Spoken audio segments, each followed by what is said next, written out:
Obviously, the big game this weekend, though, and it comes at 12:30 tomorrow. You're travel. How do you feel about this game? Look, I'm going to Lewis first on this because straight after the international break, it's an early kickoff. It's one of the biggest games of the season. Probably your hardest game at home of the season. Are you feeling confident that you'll be able to stop Liverpool taking points from you? Yeah, I think I've got to be confident. My team at home is very, very good. You know what I mean? We've got a great record. We played some fantastic teams there last year and dominated and annihilated some of them. So yeah, of course, I'm going to be confident going into this game, and I believe that we can get the win, and I believe that we will win the game. That being said, you know what I mean? I'm not an idiot. I'm fully aware that Liverpool have some great players. And, you know, Salah for me is best right winger in the world, one of the best players in the world. Nunez holds a very interesting threat on the counter attack. He's very fast, powerful. So if we do play a high line, getting him in behind Diaz, that could be super interesting. But ultimately, I've got to back my team. You know what I mean? I've got to back my team. I'm happy with it. There's pictures now. Erling Haaland is in training, so we know that he's going to be fine for the game. For anyone that was doubting whether or not he was going to be okay, he's going to be all right. He's going to play. So yeah, man, I think we're going to be up for the test. I think it's a bigger game for Liverpool, in my opinion, than City, because I think if they lose, I just think that sort of tells me that they're probably not quite ready to win the league this year. It doesn't write them off. They're obviously still in the title race, only 4 points, but that's the sort of picture I get. Because if City was to lose the game, I don't think anyone would be saying that's it, City are out the league. I think everyone would still be probably saying City are favourites. So yeah, no, I'm looking forward to it, man. It's going to be a good game. It's 12:30 kickoff, which Tom's buzzing about. And yeah, I'm ready for it, man. I'm ready for it. I just think it's going to be a super interesting game. I don't think we're going to see a game like Chelsea where we opened up in the midfield. I doubt that's going to happen. I think we're going to respect Liverpool a lot more than we did Chelsea, and I think it'll be a close game. And it's about who takes the chances. So I'm glad we've got Haaland in the side. Of course, Tom, you'd have been begging and praying for Haaland to have been out injured for this match. Liverpool fans are never confident about these 12:30 games after international breaks. Is that going to be a problem for you, or is that go out the window for a game this big? It shouldn't be a problem if you win. I mean, this year we won both of them, but I think the gripe it is less so the fact that it's at 12:30. It's the fact that we've had so many. Like, I think we've had 14 and the next closest to 6. But it can't be an excuse because this is a big game. The time is getting played. That should go straight out the window. If you've got to go stay over in Manchester, go stay over in Manchester. I don't really, care. This is a massive game for us because this can cement the idea that this isn't a retool year where you get top 4 and then next year's where you go on. A win here could go right. No, we're not messing around this year. We're a contender. We've got to be considered.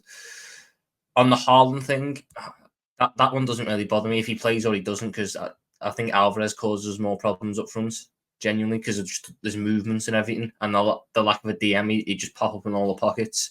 The one who I was hoping would miss the game through suspension, but he didn't end up getting booked, or he needed another game before, and was Rodri.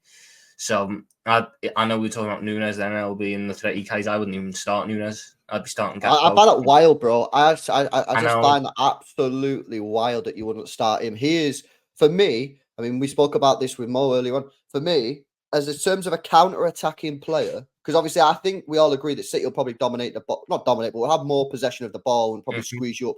From a counter-attacking point of view, out of all your players in the team, he's the one that scares me the most, and you don't want to play him. I find that incredible, bro. No, I know, but I've explained to you why I want to stop the ball getting into Rodri. I know you're going to have more ball. I know because you're at home, you're going to dominate the possession and the proceedings. I want to force you to build up in ways which you don't like to build up in. So if I'm able to get on Rodri and I'm able to stop the ball getting to Rodri more times than not, then you have to try and build up through maybe Vardiol and Walker pushing forwards, or you've got to try and build up through directly through the centre where we should hopefully have an overload. All that, as long as we can suffocate and stop you from doing what you normally do, I'd still back Salah on the counter-attack. I'd still back Jota on the counter-attack. Are these quick as Nunez? No. But what they lack in quickness, they make up in clinicalness. So we might not get as many counter-attacking opportunities, but I'd back us to score them more than I'd back it if it was Nunez. Just because I've got a bigger history of Nunez fluffing these one-on-ones.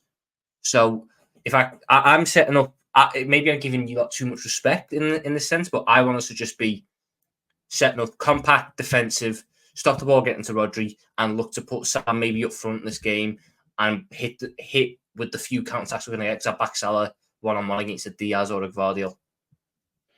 The thing that I think Jurgen Klopp is going to do actually is going to do what Chelsea did. I think he's going to try to press Man City higher. Somehow I have this feeling that he isn't going to sit back 11 players and hit on the counter attack. He's going to try early to press. And Darwin Núñez, people want to say he's good in pressing. I think Jota, Diaz, and Salah will suit that better in terms of pressing and getting the ball and playing the transition-based football. I hear what Lewis is saying about the counter attack and Núñez, but that's later in the game will come. If Man City are held to 0-0 or 1-1 or Liverpool are winning, now Darwin Núñez time will come. But in the beginning of the game, I hear what Tom is saying. Unless Jurgen Klopp decides, listen, we're going to sit all behind the ball, try to defend the City, which is, I think it might be a mistake, actually. Man City might score even if you sit back. When Chelsea sat back, Man City scored, by the way. And I think when you go a little bit, try to not press, but go a little bit higher, a little bit of a higher line, Manchester City, especially with Van Dijk, which is what Arsenal did. Arsenal didn't sit back against Manchester City. Arsenal a little bit played higher a little bit, tried to play in the front foot. I think Jurgen Klopp might try to do that. And it will prove it. Can Manchester City get at with press or not? I think, again, at home, Manchester City are probably the strongest team in the world at the moment. They have been proving it over the years. But I think Jurgen Klopp might press, and that's why he might not play Núñez. But it's a very tricky game because Manchester City, they don't rely on Kovacic now. Matthias Núñez and John Stones is injured. So the midfield is a little bit of a dilemma. Me and LB spoke about it for a couple of days now. It's a dilemma for Manchester City. Who do you play? Do you play Rico Lewis? Do you play Bernardo deeper? It's tricky for Pep Guardiola. We know how Jurgen Klopp is going to set up, who's the team is going to start. We don't know what Pep Guardiola is who's going to play. We don't know. He played Bernardo, Rodri, and Alvarez against Chelsea, and we saw Chelsea's midfield wasn't bad. They looked all right against them. Gal, from your point of view, how I think anyone who believes they're in the title race this year needs Liverpool to take points away from City. You need City dropping points early in the season. You can't have them getting 4, 5, 6, 7 points this early because they're so good in the second half. How do Liverpool stop City from, at the very least, stop City from winning, in your opinion? Bro, it's going to be tough. It's going to be tough. No matter what. It's going to the Etihad, any team that goes there, they're going to find it extremely tough. The only way that I could see this game going in Liverpool's favor is if it's a back and forth high scoring game, because I don't see, even though Liverpool's defense has been good, I don't think you're keeping a clean sheet going to the Etihad. I don't think City are going to score goals at their ground. It's going to have to be a back and forth, like a 3-2 Liverpool, where Liverpool are just extremely clinical on the counter attack, and they catch City out on numerous occasions. And we know Liverpool, their attack is high profile, and they can be there. But personally, for me, I don't think it's gonna go that way. I think it's gonna be more of a game where it's back and forth, but it's gonna end in a draw, in my opinion. Because I think both teams are going to cancel each other out on the day. You're going to have City and Liverpool cancel each other both out on the day, and they're both going to leave with 1 point instead of either leaving with 3. And if I was to pick one winner, it wouldn't be Liverpool. It would actually be City, because they're the home team. They're going to be more aggressive in this game, where I think there's going to be a certain point in the game where you're going to see Liverpool more trying to shut up shop. And at their ground, City, they're relentless. They could potentially put 4 past you. So it's gonna have to be Liverpool that try to control the game and hold on to a lead, and City's gonna be the one that are gonna be the aggressors for the whole 90 minutes. But yeah, my prediction is a 2-2 draw. 2-2. I mean, 2-2 draw would be good for everybody that's involved in the title race. And I know, Kate, you don't put Spurs in that position, but obviously, you want the teams above you to drop points. You want to go ahead of them. Can you see Liverpool causing an upset, or a City just too formidable and too strong at home, in your opinion? Yeah, I think City are too good at home, and Liverpool aren't. I mean, they're not the best away. I know they're not got a terrible away record, but they've dropped points away from home. So I don't, like I say, I never thought we was in any sort of title race anyway, but I just think City are just a different gravy to everyone in the Premier League. I still do.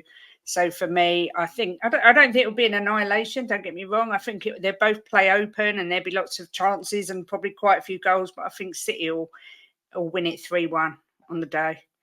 I just think the home advantage is going to be massive. And yeah, I just think they're a formidable team. I think if the game opens up for me, I think City are more likely because we've got clinical striker in Erling Haaland. And I get what Tom's trying to say, like by playing Salah up top, that compensates it. But I just don't think you should take your best player away from a position to change tactics. You know, he's played right wing this season. He's been absolutely fantastic, and that wouldn't be what I do. So yeah, I think if the game opens up, I think City are more likely to win. There's some great individual battles in this game I'm looking forward to because Van Dijk looks back to his absolute best. So him kind of up against Haaland needs to stay away from him as much as he possibly can and focus on somebody else. Mo Salah's not having a season where everyone's raving about him, but he has been prolific. Darwin Núñez, a few teams have caused City problems, especially in transitional attacks recently. I think I agree with Lewis. If Liverpool don't start him, that is absolutely ridiculous. He's been in great form during the international break as well. And Salah is a number like in the central role. Not for me. It can't be done. The midfield for Liverpool is what I'm really interested in. Is everybody available, Tom, in terms of the McAllister, Gravenberch, and Szoboszlai? They were all in training today. The only one that wasn't is Thiago, who might well be dead. Who knows where he is? But everyone else is fit. So do you go with those three? Or do you start with Endo, who is, I know he isn't as good as them, but he is the only natural DM. Do you go with a natural DM or do you go with that three-man midfield for their ability on the ball, their speed and power? What would you go with? Endo is not touching that starting 11 because he looks out of place against Brentford, not putting him in against City. The one player who I would start is Curtis Jones because I think he gives us the most balance. If I'm playing McAllister on the 6, he's going to need as much support as possible. So Curtis Jones provides that support. He might not be as good in an attacking sense as Gravenberch, but in terms of ball retention and a dropping deep and just opening up angles for McAllister so he's not constantly getting pressured, I think Jones has to start. If he was to start in that 4-3-3 that most likely we're going to, I think it's got to be McAllister, Jones, Szoboszlai. But I also wouldn't rule out a crazy world where he puts Jones at DM and then plays Gravenberch and Szoboszlai ahead of him because he's been toying with that idea in pre-season of playing Jones a bit deeper. You might just look at this game and go, yeah, I want Jones's physicality at that in the base of that midfield three and hope that Gravenberch and Szoboszlai on the ball can do enough creativity-wise. What about Man City's midfield? Because with Kevin De Bruyne, I want to know, are they going to go with Julian Alvarez in this game? Because I think that's too attacking. I think if you go Bernardo Silva, Rodri, who's going to be that third piece? For me, I would stick with I'd play the exact same team that he did against Chelsea. The only thing I'd switch, two things. One, I'd switch Doku out for Grealish because I think you need Grealish helping out with the Salah situation down our left there, right hand side. And I would tell Bernardo Silva, rather than playing in an attacking way like he did against Chelsea, if you look at his heat map, I'd tell him to more sit next to Rodri and allow Alvarez that freedom in the attacking spaces. So it would be not much personnel change, only one, but the actual way that we set up would be completely different. My only sort of thing on that is, does Alvarez have the quality to unlock Liverpool's defense? Should they be really should Liverpool defend very well? That's the only sort of thing, because if that's what you could do, you could potentially play maybe Foden in there, Bernardo right wing, and then you could potentially bring in a Núñez who could probably do the same thing. And that's a little bit more, you don't really have those questions, but then you have the questions about Núñez, who's not started a big game for us yet. So I don't know. I personally wouldn't change anything other than Grealish for Doku, and then bring Doku on later on in the game. I think Doku's essential to that left side. He's going to pin Trent back. Trent, if you give Trent space in the midfield, I think Liverpool will be able to distribute the ball better. I think Doku provides that fear. Doku actually drags defenders out. I think Doku is essential. I hear your point about you're worried about the defensive aspect of Doku in comparison with Jack Grealish. But I think that's down to the midfield. That your winger should not be worried that much about the right wingers for the opposition. It should be worried about going forward. And I think Doku has been better going forward than Nah, Jack bro, you Grealish. can't say that. You can't say that about Mohamed Salah, bro. You cannot say that about Mohamed Salah. He's one of the best players in the world. You have to give him the respect, and you have to try and lock him off. And But that's why the midfield is there. You have Gvardiol on him. You got one of the defensive midfielders going on him as well. You got two covering him. yeah, I listen, think I that hear should be enough. I get what you're saying. You want to triple on him. You don't want double. You don't want It's not- to. So no, you're no, no, starting it's Jack not. Grealish. No, it's not necessarily that I want a treble on him. It's that I want two players near him at all times. I don't want to really leave him isolated on a 1v1. So if you do what you say and you only leave the left back, which is probably going to be Gvardiol, and let's just say, for example, it's Bernardo and two players, and Bernardo gets occupied with another player, then all of a sudden, because you're playing Doku, you've got Gvardiol isolated with Salah on a 1v1. And I want to try and isolate, I want to try and prevent that as much as possible. It's all about risks, right? Because in my system, I'm leaving Trent a little bit more space in the midfield, but I'm not locking off, but I'm doing the best I can to prevent Salah. Whereas you're maybe leaving a little bit more risk on Salah to prevent the midfield. So these are the decisions that Pep's got to make. But I personally would play Grealish in this game, and then like I say, but I'd bring Doku on later on when maybe Tsimikas is tired. If he plays left back, don't know if he's going to play there, but if he does.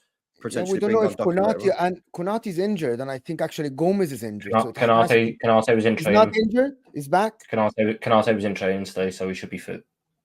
Okay, so will you be afraid more of Doku or Grealish on that left side, Tom? Doku terrifies me more because it's pace. But I would be honest, he would terrify me more if he was up against Tsimikas than up against Trent.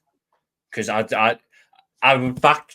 If Trent and Doku was to go one-on-one against each other, Doku wins more often than not. But I think it's like a 60-40, 70-30 split. I wouldn't back Tsimikas one-on-one to win a single battle against Doku. That side him against Foden. 11 times. If Doku tries to dribble Trent 10 times, he will go past him 11 times. I think that's what it is. What are you talking about? Talking about here? Trent, are you serious? Trent's not awful. No, I think Trent's yes, I'm serious. Yeah, I mean, I've watched Trent. I've watched Trent this season lock up Matoma and give Matoma no joy. God, every Liverpool fan with this notion, he locked up me. Oh my God! You know what? Doku you defended as a team against Matoma, against Brighton. You did not defend one-on-one. Trent Alexander-Arnold one-on-one isn't great, and you gotta admit that. Mo, if we defended as a team. How come the moment Trent Alexander-Arnold went off, Matoma started getting joy and then won the free kick that got them the equaliser? Before Trent came off, nothing. They were having no joy. Gomez was rash as well. Gomez was very rash. Gomez was going on the tackles, even with doubling on him at that time. I remember the two free kicks that Gomez gave. One went on and one didn't. Don't do that. Is anybody here think that Trent Alexander-Arnold can lock Matoma one-on-one? Can lock any winger in the league one-on-one? Yeah, really? He's not as bad as you're making him out to be, Mo. Like, obviously, it's not a strong point, but he can do a job in a game. Of course he can. I've seen Trent have good defensive games. Let's not act like he's the worst defender in the world. He's not. Obviously, his attributes going forward are fantastic, but he can do a job. And against Matoma, he was good. Let's have it right. The matchup, everyone's focused on Trent versus Doku. I'm more focused on Van Dijk versus Erling Haaland. If Erling Haaland doesn't, if Van Dijk can do what Saliba and Craig Dawson did to him, Erling Haaland could have a bad night. And in that situation, City are going to need the rest of the guys to step up for the goals, because with Van Dijk basically taking him out of, he could take Erling Haaland out of the game single-handedly. Van Dijk doesn't need to do what Saliba or Dawson done. Van Dijk just needs to be Van Dijk. He's played Haaland, I think, 4 times now and hasn't conceded to him. I'm just talking about stopping them from scoring. Yeah. Look, I think this is why I said Alvarez up front would scare me a little bit more, because the way Alvarez can play, he can drop into that space in front of the centre backs or behind the DM. Because we don't have a DM there, it would be asking an awful lot of McAllister to worry about Alvarez, as well as the potential runs from a Bernardo or a Foden, etc. Alvarez would end up finding a lot of space. He could draw players out, and then that obviously creates the runs inside. Haaland, for me, best finish in the league. If we give him enough chances, he will score. And by enough chance, I mean we might save one, but he'll score the second one. Alvarez might need a couple more, but I think Van Dijk and Konate, if that's the partnership to play together, can stop the ball getting to Haaland, and it forced Haaland to drop deep. And I don't think that's really his game, dropping deep and trying to bring it forwards there. So I understand the threat he carries, but I'm not necessarily stressing out about the Van Dijk versus Haaland matchup as I am other ones in this game, because there's other matchups which we just don't have the correct personnel for.